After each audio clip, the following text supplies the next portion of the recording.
It's the Champions Challenge on the front row as Thompson and Muller prepare for battle, but Matt Neal won from third on the grid at Silverstone, and that's where he is again with Colin Turkington alongside. Hind's best effort in qualifying so far puts him fifth, ahead of Anthony Reid, our favourite villain. Rob Collard is seventh in the Vauxhall, and Sean Watson-Smith has Proton's best qualifying effort of the year. Carl Breeze is ninth in the short-term Alpha with Silverstone sparring partner Huff alongside. Butler Henderson is 10th with experienced James Kay in 11th, but behind them are Silverstone race winner Tom Chilton and Thruxton star Jason Plato. Local lad Michael Benchwood says Oulton's never been lucky for him, but out of luck in qualifying was Dan Eves, who needed an engine change and then had a clutch problem. Kelvin Burt suffered similar trouble, so starts at the back, and there's no John George this week. He's changing cars. Round 10 of the 2004 Green Flag MSA British Touring Car Championship, all set to get underway here at Oulton Park. It's a very even start from the two front row men, James Thompson and Yvan Muller. They're side by side as they head down towards, but it's Yvan Muller who's just got in front. Muller squeezes ahead from the outside of the front row. It's the Frenchman ahead of James Thompson. Colin Turkington coming up to third place in the MG. That's a great start from him. And Rob Collard up brilliantly. Justin Keane in trouble, but look at Collard in the silver car. He's come up to fourth as Butler Henderson gets squeezed out onto the grass. And I think also losing out there was Luke Hines and Carl Breeze. So two of the team's short-term cars in trouble as Muller leads Thompson, Turkington in third, Collard in fourth, and Matt Neal in fifth place, not having made the best start. Yes, uncharacteristically bad starts from Matt Neal and James Thompson, which has allowed Muller in the slightly lighter Vauxhall to get ahead of his teammate. But the man who absolutely did get it nailed was Rob Collard, as you say, and he's actually pressurising the MG really hard on this first lap. Charlie Butler Henderson, unfortunately, as we know, lost a bit of time, so he's a bit further. In fact, he didn't lose too much time. Butler Henderson still there behind Luke Hines. There's Butler Henderson under pressure from James Kay. There's a little bit of contact through Lodge Corner, but I think Kay's nipped past, and that puts James Kay now into ninth position. Butler Henderson in 10th. Behind them, Dan Eves and Jason Plato. Butler Henderson, a difficult first lap. He got on the outside at Cascade. There you can see the cars using that runoff. It's fairly safe to do that. It won't spin the car, but it does lose them traction. Now Matt Neal getting into his stride. He'll want to put the pressure very quickly on Rob Collard. He's trying to build a good run through Cascades. He's got a good engine in that Honda now. They've been working on the management system. Can Matt slide up the inside? We'll have to wait and see. Yes, he's looking up. He's looking, Matt Neal looking up the inside. He's going to try and push Collard wide and get on the right-hand side of him as they run down to Knickerbrook, but that's Richard Mark seemingly with further problems. Third place going well at the moment is Colin Turkington, and we haven't seen him finish on the podium yet. They're in trouble, I'm afraid, is Farik Karaman and his teammate Sean Watson-Smith already out of the race, so both of them not having a particularly good run. Yvan Muller leads from James Thompson in second. Those two pulling away just a little bit from Turkington in third, and Collard still under pressure from the orange car of Matt Neal, and Matt Neal goes for it on the inside into Lodge Corner. A little bit of contact, he goes completely sideways, but he keeps control and in fact rejoins and hasn't lost any places. As a result of that, he's under pressure from Reid. Down towards Old Hall, and Rob Collard for the moment can breathe a little easier, but Matt Neal almost had that place. Yeah, that was a very late lunge by Matt Neal, and Rob didn't give him any room, held his line as he's entitled to. Rob is committed to the corner, very close, it's 50-50 really, but Matt just very lucky not to spin. Now he's got alongside him, and he will have the inside for the Knickerbrook chicane. Yeah, but has he got the drive over the top of the hill and back down towards Knickerbrook? Here we go, battle side by side. Matt Neal on the inside, surely just gets through. Yes, he does. Clips the curve. Oh, and Collard giving him a little push, and look who's right behind them. It is Anthony Reid. Well, at least Matt Neal's managed to get a car between himself and the man that he fell out with a fairly big time at Silverstone, because now Reid's got to get past Collard. Well, maybe that was the impetus that Matt needed to get past Collard, seeing Reid in his mirrors, but let me just say, I think you're going to see a fairly subdued Anthony Reid the next few races. He's on 9 penalty points on his licence. If he gets to 12, the RAC will take his licence away for an undetermined period of time. So really, Anthony Reid is one fine, one endorsement, one penalty away from potentially losing his licence. So he's got to drive with that in mind, and of course the other drivers know that, and they can play on it to a certain extent. Now this is the battle for third place. Colin Turkington in the MG, going very wide out of Old Hall, as we've seen a number of cars do, but doesn't really lose any time. But here comes Matt Neal, and he's had a great run there. He's now side by side with Turkington as they turn through Cascade, and they're still at it as they come through the left-hander and onto the straight, up to about 130 miles an hour, then hard on the brakes, and Matt Neal with the advantage because he has the inside line into the hairpin, and he can indeed move up into third position. He had to work hard for that. Took him 3 corners really to make the move up into third place, but there's not a lot that Colin Turkington could do in the end. And look at Reid. Reid under real pressure for 8th place here from James Kay, and of course this group all involved in that vital battle for 10th place and pole position in race 2. At the moment Reid is 8th, James Kay is 9th, and Charlie Butler Henderson is in 10th place. That would give him pole in race 2 if he can hang on to it. I'm not sure that this won't all end in tears because it's very, very tight between them, and at the moment Reid in front. Well, one of these 5 is going to get that 9th and 10th place, I suppose, which will be the front row of the grid for the race 2, and how important is that? There's some big pressure here, big pressure on the back of Reid's car. Butler Henderson recovering after that bad start. I talked to him before this race about maybe driving a bit more tactically this weekend, putting himself in a good position. He'll be working out just how to do this. Look at Plato on the inside, and Eves as well trying to get inside. Yeah, Plato is through, and so is Dan Eves. Butler Henderson loses 2 places in one go there up towards Lodge Corner, and now Eves is trying to get past Jason Plato, and now it means that a 10th position belongs to Jason Plato. There is James Kay still trying to find a way past Anthony Reid, but this battle is not over yet. 7 laps completed. We're only just at half distance, just under half distance in this 15-lap race. Down through Cascades they come. Oh, we've got a replay there of Justin Keane going off. That was on the exit of Lodge Corner just a moment ago. Doesn't look as though he hit anything, so hopefully he'll be able to continue. Luke Hines coming through the Knickerbrook chicane, right behind Rob Huff. Good battle going on there into the chicane, and Butler Henderson gets knocked sideways there, and nipping past him goes Dan Eves. Butler Henderson pushed onto the grass slightly. It's always tight into that corner, and Butler Henderson was the one who paid the penalty, and off also is the Alpha of Carl Breeze. That's pretty well buried, I think. The front wheels aren't going anywhere, and he's dug himself into the gravel trap. He's not going to continue. That's a great shame. Let's just take another look. Well, it was all going to go wrong between that group, wasn't it? It was all getting very close. Back up the front, the 2 that actually was holding everybody up, Anthony Reid and James Kay. Still no difference there, but Plato back in the mix. Very unfortunate for Carl Breeze. He was appeared to be getting onto the terms with that group. This could play into the hands of Tom Chilton. He's had a quiet weekend, as you say, an engine change, having carried the maximum weight from the last race at Silverstone. But Tom Chilton would be delighted if he could get up into 10th. That would really, really set his weekend up. Yeah, it would be fantastic. At the moment, Jason Plato in 10th. Looking to get past James Kay here. Kay still can't find a way past Reid. Reid driving very sensibly, but defensively. He wants that 8th place finish. We'll see whether he can hold on to it. Kay, again, very late, having a little nudge down there, hitting Reid. Oh, it's getting a little bit naughty. He's got to be careful, but Reid also has to be even more careful because he's the one with the penalty points. Jason Plato now with a run at the MG, and here comes Dan Eves, also on the attack. Well, that was a little bit naughty by James Kay. We saw, and here comes Plato now, but Reedy is a mobile chicane, isn't he? He's holding everybody up, and I'm sure that he would have done exactly the same thing as James Kay, but he won't be happy about it afterwards. But James certainly gained an advantage out of that. In the background, that looked like Kelvin Burt running wide in one of the other Team Sure Term Direct cars. Yep, just he's made up some ground from the back, but as you say, something went a bit wrong there, so that's dropped him away again. Anthony Reid with that bumper flailing around, and the MG supporters will be sad to see him coming under some pressure. But Plato it is who's trying to get up the inside into Lodge Corner here. This could give Dan Eves a good run out of the bend, because he was able to take the ideal line in, and it may give him the overlap as they come up onto the main straight here. Absolutely, you read that perfectly, as did Dan Eves himself. He saw what was happening with Reid blocking. Reid is just driving around the inside of the track now. He really, and Plato was able to go right around the outside of both of them. Fantastically.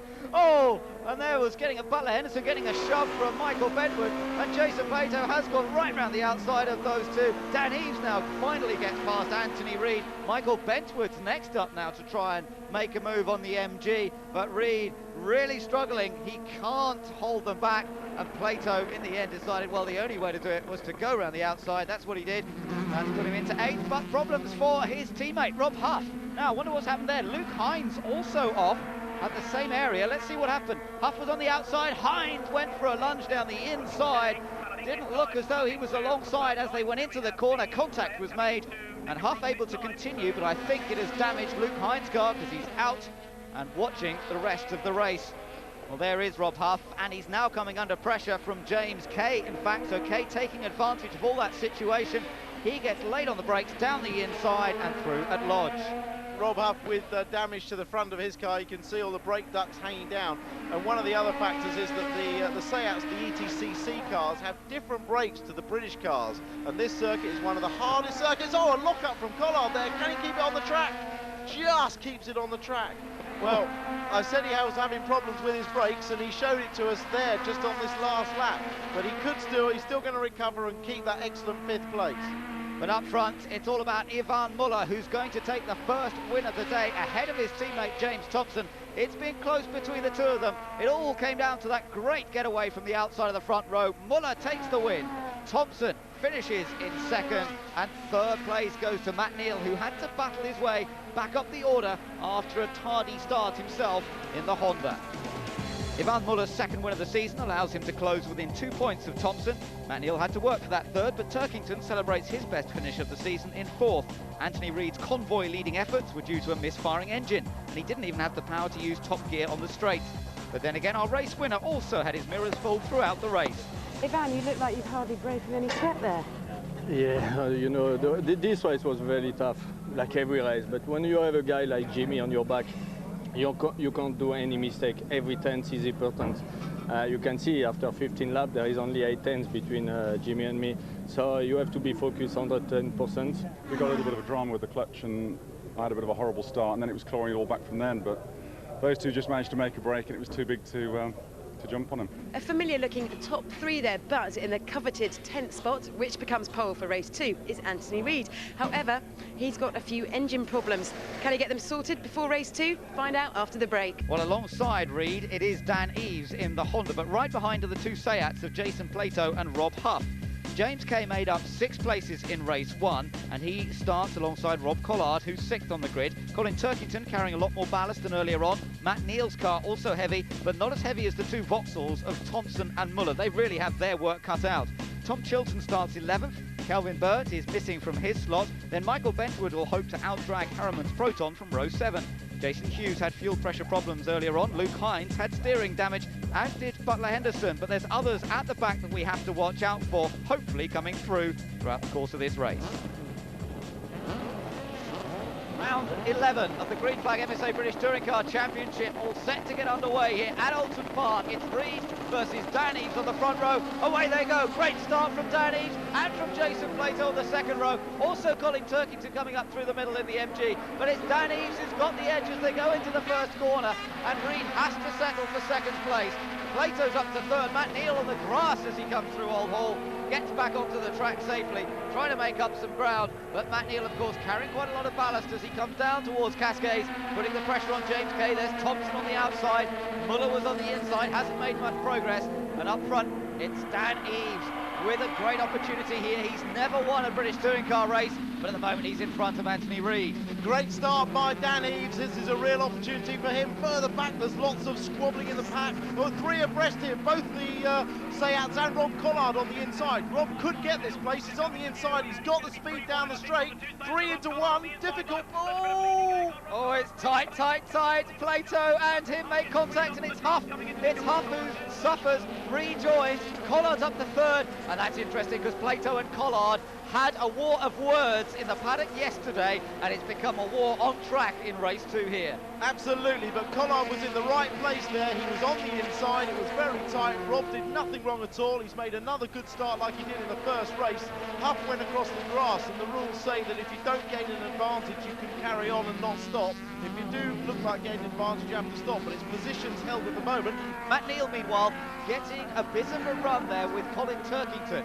Neil currently in 8th place, but it could be that he's going to move up into 7th because he's got the inside line. Yeah, despite carrying a lot of weight, he's managed to out-drag Turkington there and getting cleanly inside him into the Knickerbrook chicane. So Matt Neal showing once again what a great racer he is. He always goes forward. You very rarely see Matt go backwards, except when he's carrying weight. Well, it looked like, oh, big slide there on the turn-in for Rob Collard. That car is very loose at the back. That'll have cost him time. This will give the Seats a chance, and he's having to defend.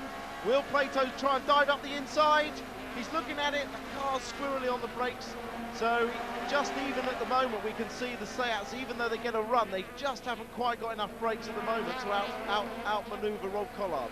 Well, Rob Collard driving superbly well at the moment, keeping these two works cars behind him. The man who won the Independent Championship last year and determined to get a good overall finish on this occasion. 3rd for him, 4th for Plato, 5th for Rob Huff, and then in 6th place going well is James Kay in the Synchro Motorsport Honda. But Rob Collard having to keep an eye on his mirrors with Jason Plato right behind, and then Rob Huff now just moving slightly to the outside. He's not going to challenge Plato down to the hairpin, I don't think. Meanwhile, in trouble, Sean Watson-Smith, and look at the damage to the front splitter. Let's just see what happened. On board with Watson-Smith, he was dicing with Luke Hines here. There was just a little bit of contact, and it was enough to put the Proton onto the grass, sending him into a big, big spin, and that, I think, has shredded the front splitter from his car. There's Luke Hines with rear bodywork trailing, just ahead still of Michael Bentwood. They're running 13th and 14th. Plato's got an inside overlap now on Collard, but Collard's a bit quicker out of the hairpin, and I think he may be able to cover it back again. Oh, this is exciting stuff. Remember, oh dear, moving across to take the inside. He just had enough to move across, but it's getting very tight. That was very tight. We've seen that manoeuvre end in tears a lot of times, but it looked as though Rob just had enough of an overlap to move over, or he had some cooperation from Jason just lifting a little bit, but that could so easily have been turning the car into the barriers. But Plato's putting the pressure on. It's so intriguing, this battle between the two of them, who had a real argument in the just about around the time of the driver's briefing yesterday. And Jason had been making some comments about people getting in the way. Oh, and they're side by side through Lodge Corner. Very clean, I have to say, from both of them. Fantastic driving again.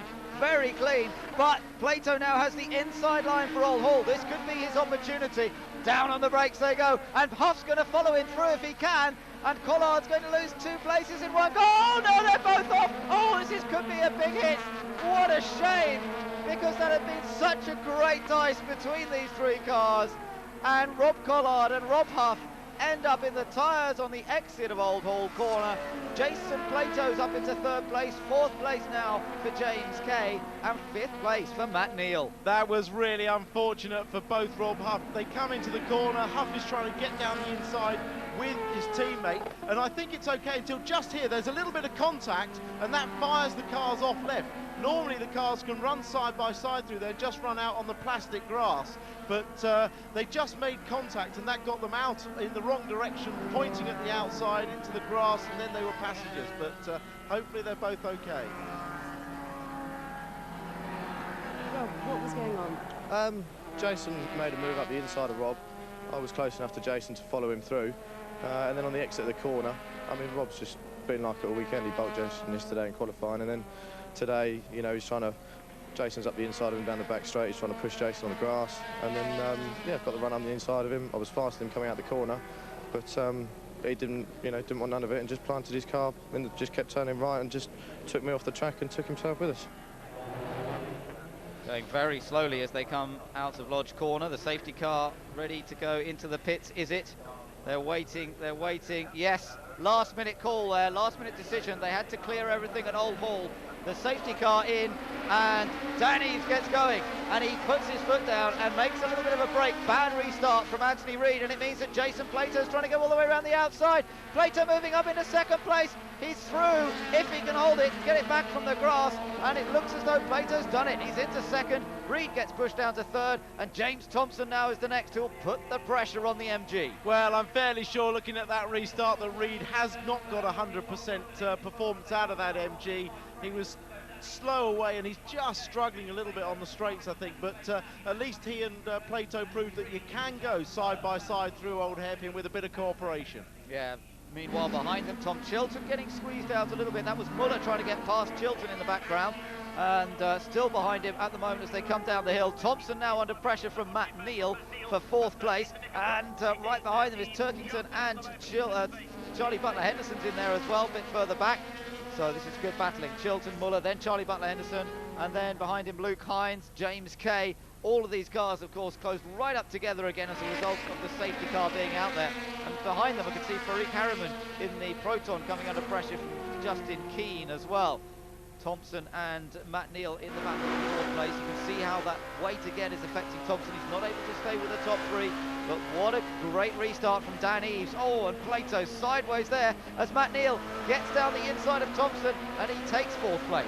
Yeah, good clean move. Thompson trying to cut back, but he won't have the acceleration on that car with the 30 kilos of weight in it against Matt Neal. You can see Matt pulling away across the start-finish line. So good clean move by Matt, takes him up to 4th place. Yeah, well, he'll hope to move up a bit further if he can and get past Anthony Reid, who's currently holding on to 3rd place.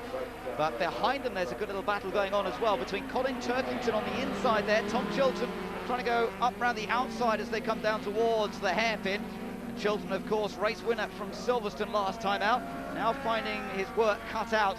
He's currently running in 7th place, just behind the young Irishman Turkington. Reid, meanwhile, down towards Knickerbrook corner.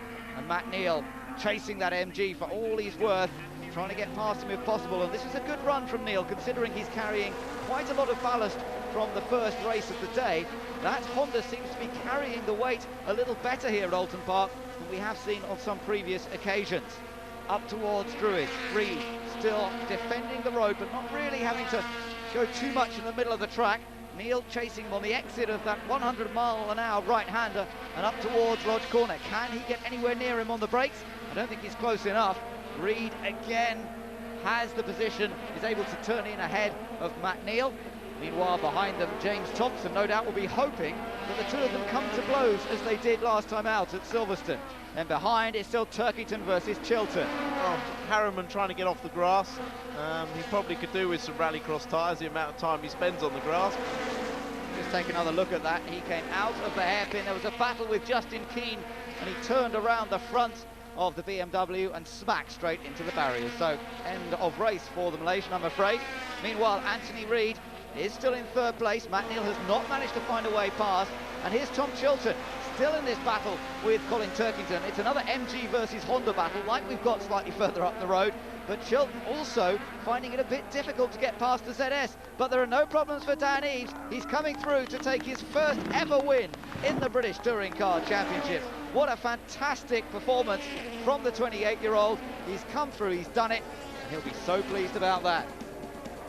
It's the 3rd win of the year for Computi's Racing with Halfords, a 4th podium for Plato, while Reid and Matt Neal did keep it clean in their battle for 3rd. Muller could do little with maximum ballast here at Oulton Park, but Hines and Butler-Henderson both made up 7 places on their starting positions. I bet you were horrified when you saw the safety car come out, because you had a lovely lead. Yeah, I said to the team over the radio, I said someone doesn't want me to have an easy win. The shunt looked pretty nasty, so I hope Huffy's all right, but yeah, good. So just got my head down again, got a good start on the restart and cleared off. Oh, brilliant. And do you think it was a faultless performance from you? As ever.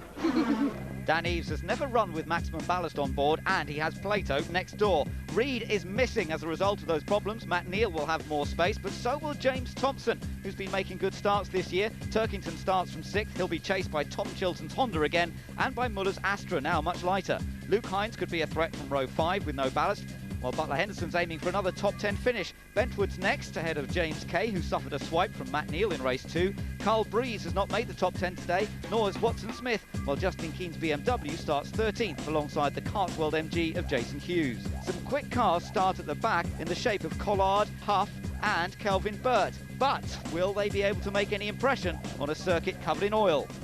Dan Eaves starting from pole position with Jason Plato alongside him. Who is going to make the start? They're both cars carrying lots of ballast now. And watch out for Matt Neal from the second row. Away we go. Quite an even start. James Thompson gets away very well on the inside. And as they head down towards Old Hall Corner, it's very even still. Dan Eaves just with the advantage. Plato going around the outside. Matt Neal's up into 3rd place. But James Thompson's on the charge as well and heading down towards Cascades. There's nothing to call between them. Dan Eves still just in front. Plato down the inside. Oh, what a move from Jason Plato. Squeezes Dan Eves out. And Muller, where's he come from? I told you to watch out for him, but I didn't expect him to be in second place from row 4 on the first lap. Well, a very even start, but poor Dan Eves got totally mugged down at Cascade with cars flying left, right and centre. A great start, as you say, by Plato. Now, he made that decisive move, but he's going to struggle with the weight. Muller now is going to be the one that's pushing really hard. He struggled with the weight in the last race, but here we go on the oil for the first time. This is going to be so difficult for them now on the oil. Turkington's a bit wide through there. Chilton, I think, may have nipped past him as a result. I'm not sure if Chilton already had that place. And so far, so good. They're all safely through there, trying to stay off the oil where possible. It's Plato from Muller with Dan Eves, was Matt Neal and Dan Eves, 3rd and 4th. Then James Thompson in 5th place, Tom Chilton in 6th place, Colin Turkington in 7th. Then it's Luke Hines, Charlie Butler-Henderson and Michael Bentwood, our top 10. Then in 11th, it's Sean Watson-Smith, and we're riding with Watson-Smith now. That's Michael Bentwood to our right, heading down towards Lodge Corner. Bentwood's on the oily surface on the inside, and he slides out into Watson-Smith, pushes him wide onto the grass, and he just gets on again. Look at Matt Neal now, challenging for second place. He's taken advantage of a better line through Lodge, and he's got the run. He's going to clearly get that second place. Yeah, Matt Neal into second position, gets past Ivan Muller, and now can he do anything about Jason Plato, who leads, or is Muller going to come back at him? Muller's on the inside for Cascades, side by side into the left-hander. Great stuff. Now coming out, and Neal being squeezed out, but he's still foot hard on the throttle. Muller gets back into second. Well, Muller wasn't as charitable as Anthony Reid was in the very first race when Matt Neal tried that move round the outside, and fairly predictably, having just lost a place, Muller just gave him enough of a tap to put him on the grass and make him lose momentum. So back to where we were. Thompson now putting Dan Eves under pressure just ahead. Look, as they came up Clay Hill there, it was definitely James Thompson trying to get the run on Eves. Eves there with a bit of damage to the left front as well. You can see that front wing has peeled back, and it's causing Dan Eves, costing him some time, I'm sure, and it means that both Thompson's through, and I think Chilton may have a run as they come up towards Lodge, but again, he has to try and stay off the oil. Yeah, Danny is struggling as we expected with the car very heavy from his success in the last race. Chilton is running a minus 15 kilos of ballast, so he should be able to get past. Yeah, but can he find the slot? That's the problem. Danny's doing the job of protecting his line, and that makes it tough, and it means that Turkington's closing up as well into that battle. And so Chilton has to watch his mirrors at the same time. Is he going to go for the lunge down the inside? No, not quite there. And it's a good run from Turkington here. Turkington's really run the perfect line through Cascades, and now he's got a chance to get alongside, but it does put him to the outside into the hairpin. Down they come towards this first gear corner. They're only doing about 30 miles an hour around here, but it all gets a bit tight, and Turkington trying to move all the way around the outside of Chilton. Yes, great side-by-side racing. And are we going to see a repeat of Plato driving a fantastic defensive race like he did at Thruxton the very first meeting? Oh, contact there! That was a touch by Chilton now. Now Eves has got to slow down because he's gaining an advantage. No, he's going to come out even Stevens, so he should be able to hold that place. Well, it's all happening there. This was the view from on board Turkington. There was Eves ahead, and Tom Chilton braked too late, bounced into the back of Dan Eves, who shot across the grass, but was able to rejoin. Our leaders still very close. It's Plato versus Muller versus Matt Neal. The three of them tied together now as Plato continues to defend the lead. Can he hold off from Ivan Muller? What a challenge this is. The two great rivals of the past who had such a falling out in 2001, but they're still racing wheel to wheel, side by side through Lodge. Muller with the inside line. Plato squeezed out wide, and it could be that Matt Neal gets him as well. Yes, he does. Muller takes the lead. Matt Neal moves up to second, and now Plato's got to watch out for James Thompson.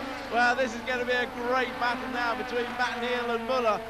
Muller just got enough of an overlap coming down towards Lodge out of Druids and forced the issue, took Matt with him. Great racing then, but problems, I'm afraid, for Rob Huff. It looks as though his race is all run.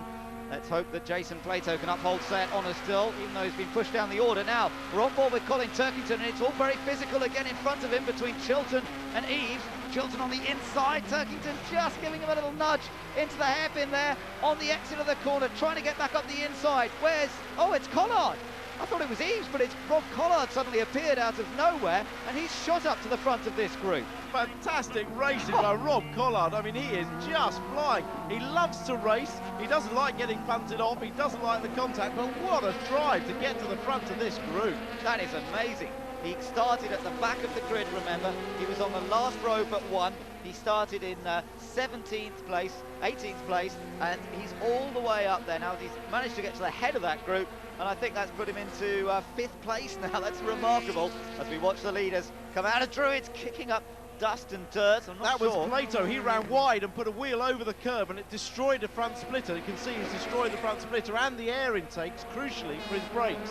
So not only is he now running very heavy from his win from the last, or from his second place in the last race, he's now destroyed his brake cooling. That's going to really cost him heavily in the rest of this race.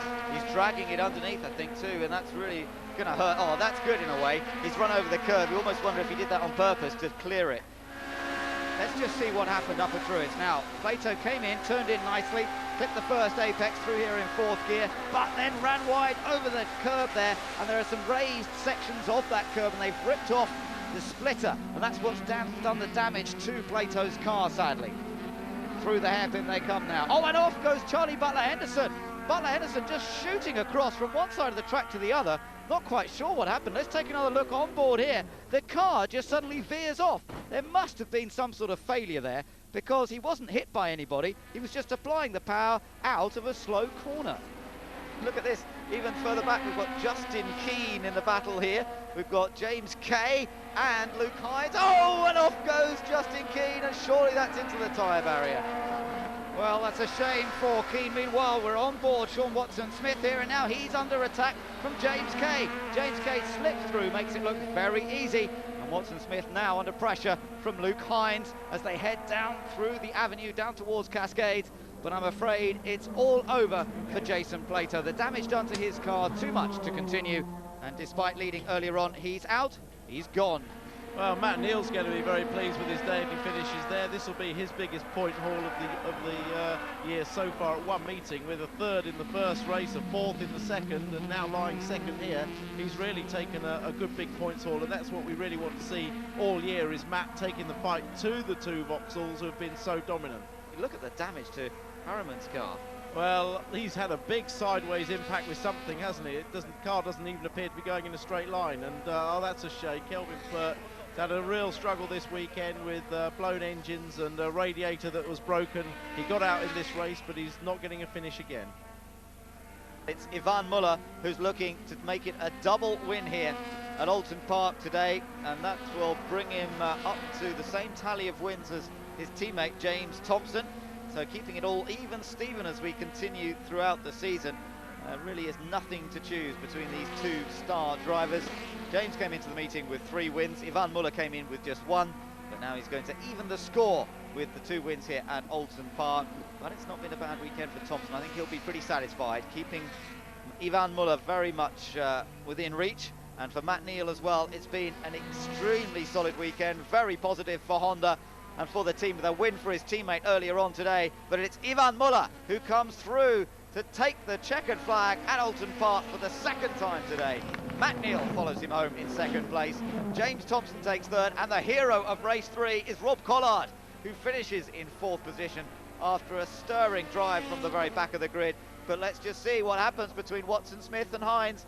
Up to the last corner, can Luke Hines beat him to the line for 10th place? Quick out of Lodge corner, it's hard to call. Watson-Smith will try and fend him off. I think he's got just enough, or has he? They're not at the line yet. Now they are, and the decision hasn't come up on... Oh yes, it has. There we are. It comes up on screen, and it's Watson-Smith who gets the decision for 10th place. So Muller matches Thompson's win tally, while Matt Neal completes a run of 3 strong results and wins the Harriers Euros Independent category for the 2nd time today. Rob Collard earns his best ever overall finish despite starting 18th. And race 2 winner Dan Eves finished in 8th, just as Muller did when he was carrying full ballast in race 2. Every inside line was full of oil, so Jason was closing a bit the door, which was normal, and to overtake it was hard. And then it was oil again for the last 5 laps, because we reduced quite a lot the speed, and it was a bit oil everywhere, so that was a bit dodgy as well. I don't know, I've got a funny feeling in my water this morning that I wasn't going to win a race today. I was hoping, and I thought, well, we've got some good chances because being at the front, but I just got a feeling, and we've come away with a 4th, a 3rd and a 2nd, and just sort of, we've peppered around the gold spot, haven't we? But no, they've all driven well, you know, so it's, Ivan had a bit of a bold manoeuvre on me down the inside of Cascades, but I survived it, so I'm not going to grumble about it, and it was a good race between both Jimmy and Ivan. Once he got ahead of us, being lighter, there was no way to catch him. I tried as hard as I could. Once I got past my old sparring partner Jace, had a bit of a gap, managed to hunt them down, but just nothing left at the tank. Thanks to the point for fastest lap, Thompson ties with Muller for the championship lead after 12 races. But Matt Neal has moved past Reed to take 3rd place. Jason Plato's a non-mover at 5th, whilst Dan Eves has climbed 1 place to 6th. VX Racing enjoyed 2 wins at Oulton Park. There was 1 for Competition Racing with Halfords, but WSR and the MGs are still waiting their first victory of 2004. Between them, Matt Neal, Dan Eves and Tom Chilton just managed to outscore Muller, Thompson and Hines, but Vauxhall still comfortably ahead in the chase for a 4th consecutive manufacturer's title, and Anthony Reid was out of luck despite celebrating his 47th birthday last week. He leads the independents points from a rapidly closing Matt Neal.